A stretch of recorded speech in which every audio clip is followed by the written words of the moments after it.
ప్రభువైన యేసుక్రీస్తు నామములో మీ అందరికీ వందనాలు తెలియపరుస్తూ ఉన్నాను. జీవాధిపతి అయిన దేవుడు ఎక్కడైతే తృణీకరించబడ్డావో అక్కడే మూలకు తలరాయిగా చేస్తాడు. ఎక్కడైతే మార్గము కనబడలేదో నీకు దేవుడు నూతన మార్గాన్ని తెరవబోతున్నాడు. ఎక్కడైతే దుఃఖించావో అక్కడే ఆనంద తైలాభిషేకాన్ని మీద వచ్చబోతున్నాడు. ఆ దేవుని యందు విశ్వాసం ఉంచు, ఆ దేవుని యందు నిరీక్షణ ఉంచు. ఆ దేవుడు నీ జీవితంలో నీ వెరుగనే ఒక నూతన కార్యాన్ని ఈ సంవత్సరంలో నీ జీవితంలో దేవుడు జరిగించబోతున్నాడు. అది వరకు ఎన్నడూ చూడని కార్యం, ఎన్నడూ విననటువంటి ఆశ్చర్యం నీ జీవితంలో దేవుడు జరిగించబోతున్నాడు. నువ్వు నమ్ము, నీ జీవితంలో ఈ కార్యం జరుగుతుంది. యెషయా గ్రంథము 53వ అధ్యాయంలో 19వ వచనం మనం చూసినట్లయితే, ఇదిగో నేను ఒక నూతన క్రియ చేయుచున్నాను, అది ఇప్పుడే మొలుచును. అది ఆలోచించండి. ఒక నూతన క్రియ జరుగుతున్నాడు. నూతనంగా చేయబోతున్న కార్యాన్ని గురించి నువ్వు ఆలోచించు. నూతనంగా నీ జీవితంలో తెరవబోతున్న మార్గాన్ని గురించి ఆలోచించు. నీవు కన్నీ విని ఎలాంటి ఒక అద్భుతం నీ జీవితంలో జరిగించబోతున్న దాని గురించి ఆలోచించు. దాని గురించి ఆలోచించు. అది ఇప్పుడే జరగబోతుంది. ఈ 2025 సంవత్సరం అంతా కూడా వాటిని ఆలోచించాం. పైన అంటాడు, మునుపటి వాటిని మీరు జ్ఞాపకం చేసుకొనకుడి అన్నాడు ఆయన. మునుపటి ఏం జరిగింది? మునుపటి జరిగిన విషయాలు.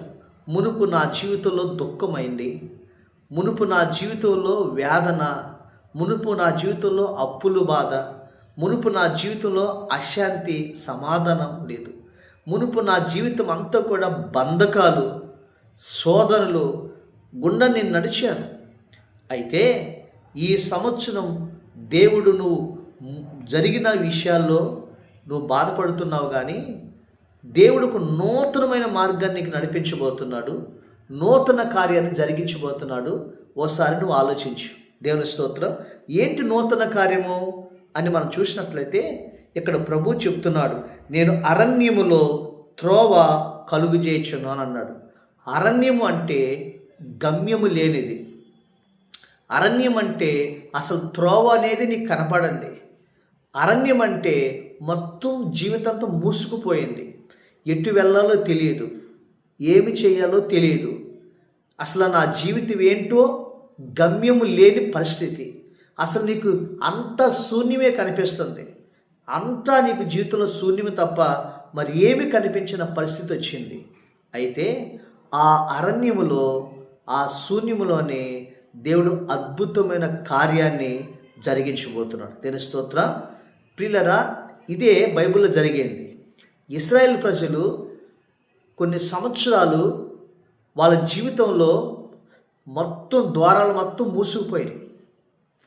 వాళ్ళ జీవితంలో ఒక దుఃఖము, ఒక మూలుగులు, ఏడ్పులు, నిట్టూర్పులు, ద్వారాలు మొత్తం మూసుకుపోయినాయి. బంధకాల్లో బిగించబడి ఉన్నారు. బయటకు వచ్చే మార్గం లేదు. ఇక మా బ్రతుకు ఇంతేనా? ఇక మేము విడుదల పొందమా?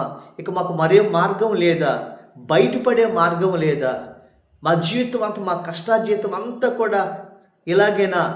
మా జీవిత కష్టాజీతం అంతా ఇలా దోసుకోవటమేనా అనుకుని బాధపడుతూ ఉన్న సమయంలో దేవాతి దేవుడు వాళ్ళ మొర ఆలకించి దేవుడు అద్భుతంగా వాళ్ళ జీవితంలో ఒక మార్గంలో నడిపించుకుంటూ వస్తున్నాడు.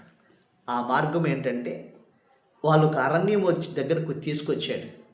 ఆ అరణ్యం దగ్గరకు తీసుకొచ్చిన తర్వాత మనం నిర్గమకాండం మనం చూసినట్లయితే అరణ్యంలో తీసుకొచ్చిన తర్వాత అక్కడ ఎర్ర సముద్రం అనేది ఉంది.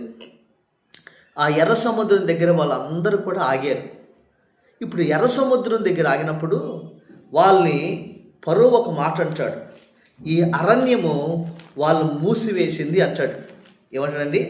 ఈ అరణ్యము వాళ్ళని ఏమి చేసిందంట? మూసివేసింది అని ఎవరంటారు? ఫరో అంటాడు.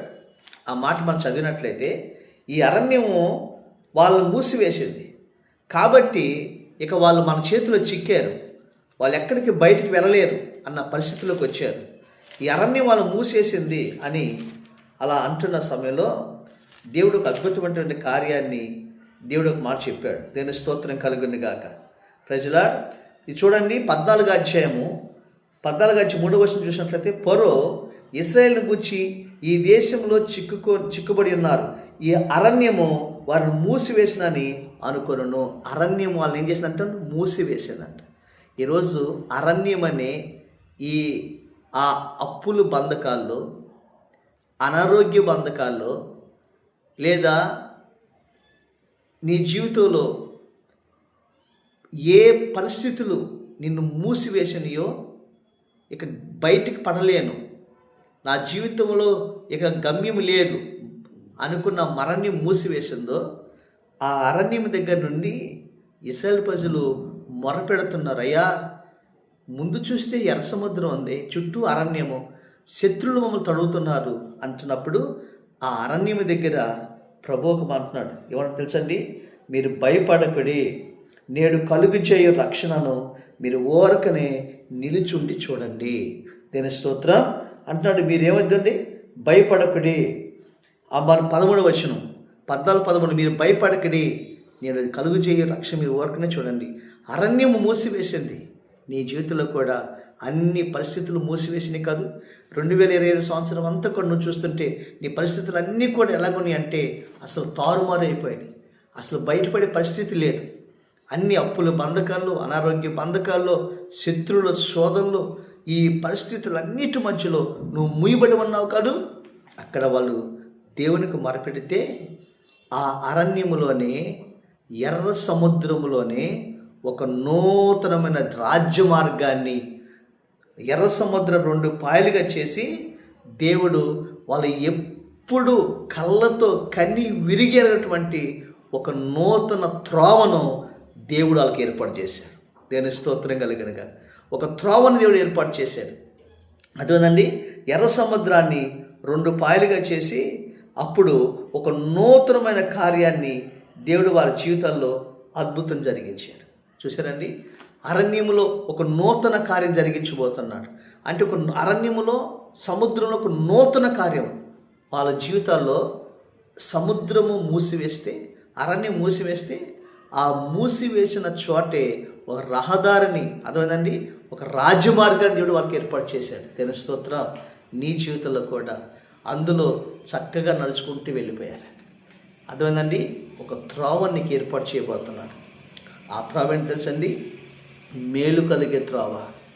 నీ జీవితంలో అది అద్భుతమైన త్రోవ, ఆశ్చర్యమైన కార్యము, మునిపెన్నడూ నువ్వు కనియనటువంటి కార్యాన్ని నీ జీవితంలో జరిగించిపోతున్నావు. దీని స్తోత్రం. ఒకటి, మూసివేసిన ఆ సముద్రం పాయలైపోయి రాజమార్గాన్ని ఏర్పాటు చేశాడు. ఈ సంవత్సరం నీ కార్యములన్నీ కూడా దేవుడు త్రోవని దేవుడు ఏర్పాటు చేయబోతున్నాడు. మేలు కలుగు త్రోవ ఏర్పాటు చేస్తున్నాడు. నీ వెనక శత్రువులందరినీ కూడా ముంచివేస్తున్నాడు. ఆ తర్వాత ఆ త్రోవలు ఏమని తెలుసండి, ఆ త్రోవలో వారికి కావలసిన వనరులన్నీ దేవుడు వాళ్ళ కోసం దాచి ఉంచాడు. వాళ్ళకు కని విని ఎరిగినటువంటి నూతన మన్నాని వాళ్ళు తిన్నారు. వాళ్ళు ఎప్పుడు కళ్ళతో చూడ నూతన మన్నాని తిన్నారు.